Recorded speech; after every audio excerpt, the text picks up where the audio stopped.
Madame la Présidente désignée, la responsabilité que vous êtes appelée à avoir en tant que présidente du Conseil de résolution unique est énorme puisque vous aurez à gérer les crises systémiques bancaires inévitables en Europe et à décider, le cas échéant, de la liquidation par le mécanisme unique de résolution d'un établissement bancaire. Je rappelle en quoi consiste concrètement le principe ultralibéral du buy-in.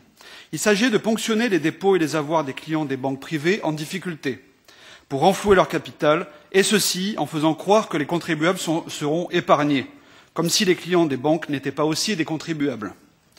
Toute cette répression institutionnelle pour éviter la mesure toute simple qui hérisse votre idéologie financière, c'est-à-dire la propriété publique de la banque par une nationalisation, fût-elle temporaire. Les avoirs des clients devraient être officiellement protégés jusqu'à 100 000 €.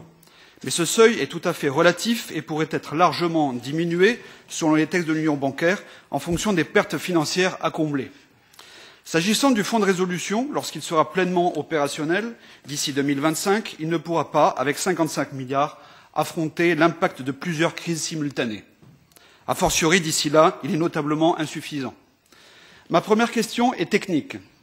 Selon quelles règles et par qui sera concrètement gérée la crise d'une banque non systémique, c'est-à-dire en dehors des 130 grandes banques européennes concernées par le SSM, par votre institution ou bien par les autorités nationales?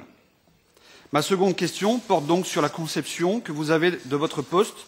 Serez-vous là pour sauver les banques privées, sous couvert d'éviter une contagion de la crise et de ne pas bloquer le crédit, ou serez-vous là pour protéger les épargnants afin qu'ils ne subissent pas une euthanasie de leur patrimoine financier, comme c'était hier le cas à Chypre?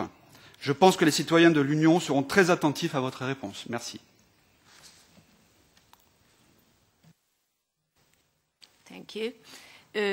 Merci. Tout d'abord, votre question concernant les plus petites banques. Eh bien là, ce seraient les autorités de résolution nationales qui interviendraient en étroite coopération et sous les auspices, dirais-je, du Conseil de résolution unique et du mécanisme de résolution unique. Nous avons une tâche à deux volets, je dirais. Avoir des conditions égales pour tous, des normes égales aux quatre coins d'Europe, mais pour les banques non systémiques, ce sera traité par les autorités de résolution nationales.